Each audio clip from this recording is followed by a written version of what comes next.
Welcome back to KION News at 11. Going back over to the Weather Center. And Dan, looked like a fun time out there at the parade today. Yeah, it did, and we'll talk about that in a moment. We were having a conversation, and our director interrupted us to tell us we were coming back on the air, but I kind of want to continue. You asked if I'd watched the Washington game today.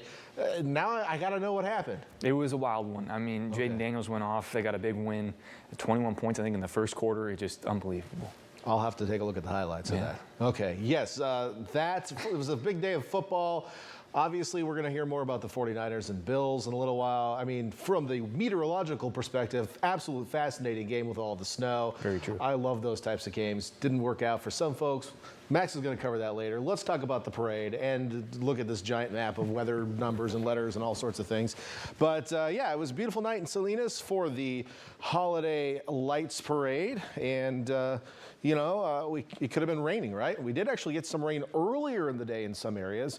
A few areas did pick up measurable precipitation. That includes Bradley in southern Monterey County, Bitterwater in southern Monterey County, and also the Panoche Valley in eastern San Benito County. So, yeah, we dealt with a little bit of rain. Actually, Bitterwater is in San Benito County. Kind of close, right on the edge there. It's one of those two counties, so close. Anyway, you got a little bit of rain in Bitterwater today as well. It is San Benito County. I'm sure of it. Anyway, high pressure off into the Pacific Northwest. Weak areas of low pressure kind of stuck under it. We're in a blocking pattern right now, so not a lot of movement going on. And by movement, I mean, typically we get this west to eastward track of storm systems, okay?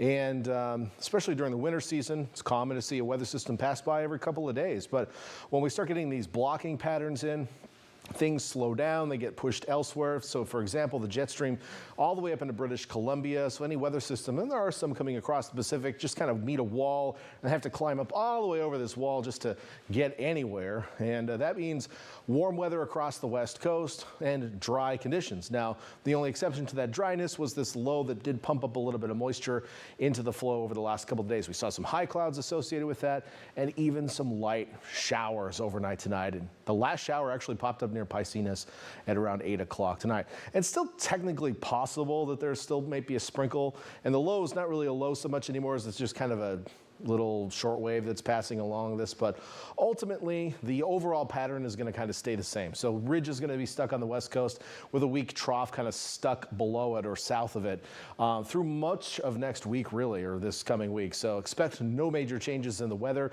The overall temperatures aloft stay the same, so our temperatures aren't going to shift all that much. It's really going to come down to how long this is going to last. Later in the week, it looks like we're a little bit less in a blocking pattern and just a big ridge sitting on the west coast. And then eventually it looks like a system does kind of sneak through this weekend, but it doesn't make it far enough south to impact us here on the central coast. It looks like it heads to the north, but after that, another big ridge builds in. So right now, first couple of weeks of December are looking pretty dry. That may change in the second week, but right now, I'm pretty confident that this week is looking pretty dry, unless something happens with one of the lows to the south and it pumps up again a little bit of mid-level moisture, but that's going to do not much other than bring a couple of sprinkles our way. Anyway, future track clouds and wind showing a few thin high clouds coming through the overnight hours into tomorrow. Not a big deal for us. We can certainly handle that as we head into late tomorrow afternoon. Into the evening, we've got the Pacific Grove tree lighting. That's occurring at, I think, starting at 4:30, lasting until 7 o'clock at Jewel Park, just kind of north of the little downtown area in Pacific Grove. I think the actual tree lighting is at 6 p.m. tomorrow, but maybe get down there earlier. I think celebrations start a little bit earlier. Temps starting around 57, dropping around 52 under mostly clear sky. Should be a decent night for a tree lighting out there as well. Other than that, mostly clear with a few thin high clouds passing through tomorrow. Temperatures looking like this. Santa Cruz 68. Your normal high this time of year is 62. Well above that, certainly. Mid to upper 60s, Santa Cruz Mountain Valleys. Mid 60s up in the higher terrain. 67 in Capitola. Not even a terrible beach day. I mean, the water's cold, but not bad. 70 in Salinas, Hollister, Gilroy in the 70s tomorrow.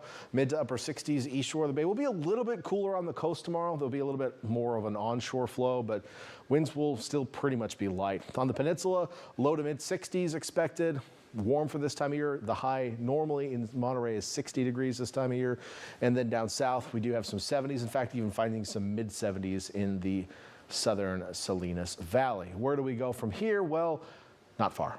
Temperatures staying pretty consistent throughout the week. Might be a little bit more cloudy late in the week with a thicker high clouds coming through, but ultimately a pretty tranquil week as far as December standards are concerned. Inland areas, same thing. Highs above normal. Skies mostly clear.